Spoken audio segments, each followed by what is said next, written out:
আসো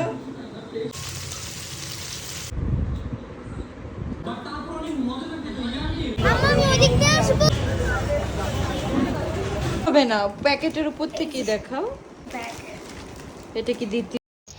আসসালামু আলাইকুম এভরিওয়ান, কেমন আছেন সবাই? আশা করি সবাই অনেক ভালো আছেন। আমি ফারহিন চলে আসলাম আমার পেজ জীবন সুন্দর থেকে।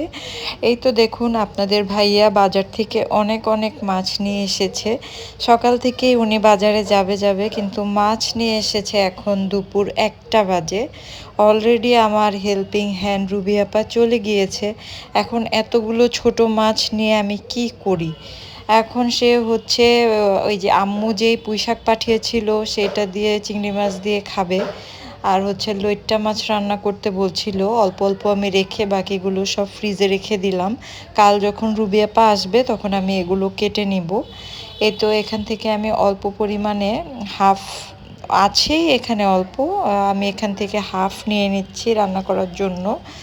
এই তো আমি কিছু মাছ এখানে কেটে নিচ্ছি। এখানে ক্যামেরায় ছিল আমার বড় মেয়ে, তাকে খুব হাতে পায়ে ধরে এনে আমি লাগিয়েছিলাম যে আমাকে একটু ভিডিও করে দাও।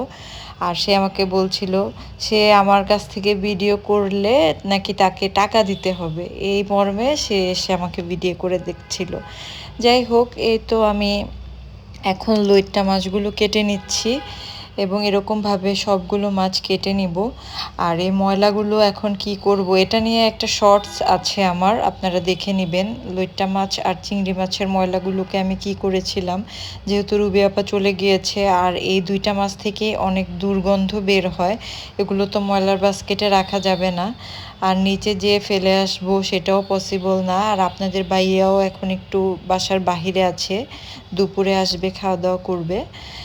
এই তো আমি এভাবে এখন ময়লাগুলো একসাথে নিয়ে নিচ্ছি এবং এই ময়লাগুলোকে আমি একটা পলি দিয়ে এভাবে করে দেখুন আমি কিভাবে করি। আর এই মুহূর্তে যারা আমার ভিডিওটি দেখছেন, যদি আমার ভিডিও আপনাদের ভালো লাগে তাহলে অবশ্যই লাইক, কমেন্টস এবং সাবস্ক্রাইব করে পাশে থাকবেন। আর আমার কোন ধরনের ভিডিও আপনাদের ভালো লাগে কাইন্ডলি আমাকে কমেন্টসে জানাবেন, তাহলে আমি চেষ্টা করব ওই রিলেটেড ভিডিও দেওয়ার জন্য। এই তো দেখুন, এটাকে আমি এভাবে করে পেঁচিয়ে এখন আরেকটা পলিথিন আমি নিয়ে নিচ্ছি। এটার ভিতরে এটাকে ঢুকিয়ে ভালো করে পেঁচিয়ে দিব এবং এটাকে আমি ফ্রিজে রেখে দিব। কালকে যখন রুবি আপা আসবে ময়লা নিয়ে যাবে তখন এটাকে সেই ময়লার সাথে ফেলে দিব।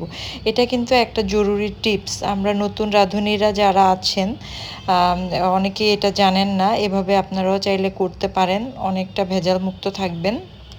এদিকে আমার লইট্টা মাছগুলো আমি কেটে ভালো করে ধুয়ে নিচ্ছি এবং এগুলোকে এখন আমি হাতে মাখিয়ে রান্না করব।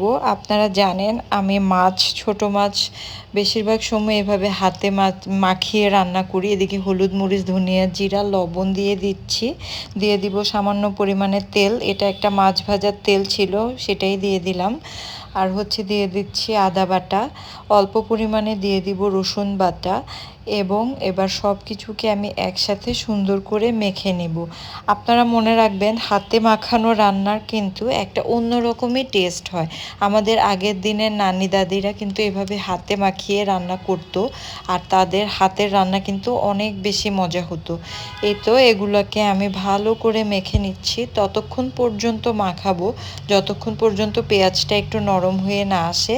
এখন যেহেতু আমার হাতে কিছু মশলা লেগে গিয়েছে, হাতটা ধুয়ে অল্প একটু পানি দিয়ে চুলা জ্বালিয়ে দিলাম। এই তো অন্যদিকে আমি আরেকটা চুলায় তেল গরম করে পেঁয়াজ এবং চিংড়ি মাছ দিয়ে দিয়েছি, আদা রসুন বাটা দিয়ে নেড়ে দিচ্ছি এবং হলুদ ও মরিচ আর লবণ দিয়ে দিচ্ছি। যেহেতু শাক রান্না করব এখানে আমি বেশি মশলা দিব না, আর আমি এই শাকটা একটু ঝোলঝোল করে রান্না করব। মশলা কষিয়ে দিয়ে দিলাম পুঁই শাকগুলো ডাঁটা সহ। আমার বাচ্চারা পুঁই শাকের ডাঁটা খেতে অনেক ভালোবাসে। দুপুরের খাবার খেতে চলে আসলাম, সায়রামণি খাচ্ছে, ওকে আস্ক করছিলাম কেমন হয়েছে, বলছে ওয়াও হয়েছে মামা। এ তো লইট্টা মাছ আর দিয়ে শাক দিয়ে খাওয়া দাওয়া শেষ। বিকেলে একটু মালটা কেটে দিচ্ছি ওদেরকে, জুস করে খাওয়াবো। এই তো সাফামণি তো এভাবেই খেতে পারে, তারপরেও সে বায়না করে যে সায়রাকে যেভাবে আমি মালটা খাওয়াই সেম ওয়েতে সে খাবে। তো আমি দুইজনের জন্য এখানে অনেকগুলো মালটা কেটে নিচ্ছি। এই গ্রিন মালটাগুলো আমার আম্মা খাগড়াছড়ি থেকে পাঠিয়েছে, আপনারা আমার আগের ভিডিওতে দেখেছেন। বিচিগুলো ফেলে এভাবে সবটুকু রস চিপে নিচ্ছি। আমার দেখতে অনেক ভালো লাগছে, তবে এই কাজটা করা অনেক কঠিন। হাতের অবস্থা একদম 12টা বেজে যায়। যেহেতু আমার কাছে জুস তৈরি করার মেশিন নেই, তাই আমি হাতেই করেছি। এই তো সায়রামণি একদম ভ্যানিশ করে দিয়েছে খেয়ে। আর এখন হচ্ছে সাফা, ও হঠাৎ ভিডিও ধরাতে কি করবে বুঝতে পারছে না। এই তো আমরা খাওয়ার পরে রেডি হয়ে যাচ্ছি। এই তো ওদের জামা পরা শেষ, আমার জামাও রেডি। এই তো আমি জামা পরে এখনই বের হয়ে যাব। আজকে হচ্ছে সাফা মনির জন্য স্কুলের জামা, জুতা, তারপর ব্যাগ এগুলো কিনবো। এর আগে আপনারা আমাকে দেখেছেন 99 শপ থেকে আমি ওর জন্য একটা ওয়াটার বোতল আর হচ্ছে টিফিন বক্স নিয়েছিলাম। আসলে আমার মেয়ের ড্রেস, জুতো সব কিছুই অনেক পুরাতন হয়ে গেছে। অনেক দিন থেকে যাব ভাবছি, কিন্তু কেনা হচ্ছে না। তো এখন আজকে একটু সময় করে বের হয়ে এই তো আমি ওই 32 সাইজের ড্রেসটা নিলাম, সালোয়ারটা নিয়ে নিলাম 32 সাইজের। এখানে আমি ব্যাগও কিনেছিলাম দুটো ওয়াকার থেকে, বাট আমি দেখাতে ভুলে গেছি। ভিডিও করতে ভুলে গেছি। ব্যাগ কেনার পর আমরা 10তলা মার্কেটের কাছে চলে আসলাম মোমো খাওয়ার জন্য। এই তো সায়রামণি খাচ্ছে চিকেন মোমো আর আমরা খাচ্ছি নাগা মোমো। তারপর আমরা খেয়েছিলাম লাচ্ছি। এখানে আসলে 10তলা মার্কেটের নিচে যে ফুড কোর্টগুলো আছে, এখানে অনেক রিজনেবল প্রাইসে ভালো ভালো সুস্বাদু খাবার, স্ট্রিট ফুড পাওয়া যায়। যেহেতু আমার বাসার পাশেই, প্রায়ই আমরা এখানে যাই। এখানে আমি বুড়ির সাথে কথা বলছিলাম কেমন লাগে আর খাবে কি না। অনেক সুন্দর সুন্দর করে মজার মজার কথা বলছিল। এই তো এখান থেকে শেষ করে আমরা চলে যাব বাসায়। সাফামণি খুবই এক্সাইটেড হয়ে আছে, ও ওর জিনিসগুলো আপনাদের সাথে শেয়ার করবে। আর ব্যাগগুলো যখন আমরা ওয়াকার থেকে কিনেছিলাম তখন আপনাদের সাথে আসলে দেখানো হয়নি। সায়রা বুড়ি আমাকে অনেক ডিস্টার্ব করছিল, দ্যাটস ওয়াই আমি আসলে ভিডিও ফুটেজটা নিতে পারিনি।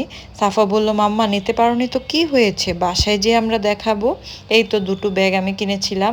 একটির প্রাইস ছিল 1800 টাকা এবং আগে ফার্স্ট যে ব্যাগটি দেখিয়েছিলাম সেটির প্রাইস ছিল 1090 টাকা। আমার মেয়ে অনেক খুশি। এদিকে 2 ব্যাগে আছে ওর স্কুল ড্রেস আর হচ্ছে জুতো। আমি ওকে বিফার্স্ট থেকে অ্যাপেক্স থেকে জুতো কিনে দিয়েছিলাম এর আগে, কিন্তু জুতো ফেটে একদম ভেঙে গেছে। এর জন্য আমি একদম অনেক পুরাতন যেই ব্র্যান্ড জাম্প কেস আমরা ছোটোবেলায় পড়েছি, সেই জাম্প কেস আমি ওকে কিনে দিয়েছি। দেখি এটার কি অবস্থা হয়, যদি ভালো না হয় তাহলে আবার কিনে দিব। এখানে মোজাও কিনে দিয়েছি। আমি বলি আপনারা যারা আমার ভিডিও দেখছেন, আমার ভিডিও যদি আপনাদের ভালো লাগে অবশ্যই লাইক কমেন্টস করে আমার পাশে থাকবেন, শেয়ার করবেন এবং এই ভিডিওতে 1000 লাইক করে দিন। আর এই মোবাইলের কভারটা আমার অনলাইনে অর্ডার করা ছিল, আমি 10তলা মার্কেটে খেতে গিয়েছি তখন এটা দিয়ে গেছে। আজকের জন্য এতটুকু, বাই।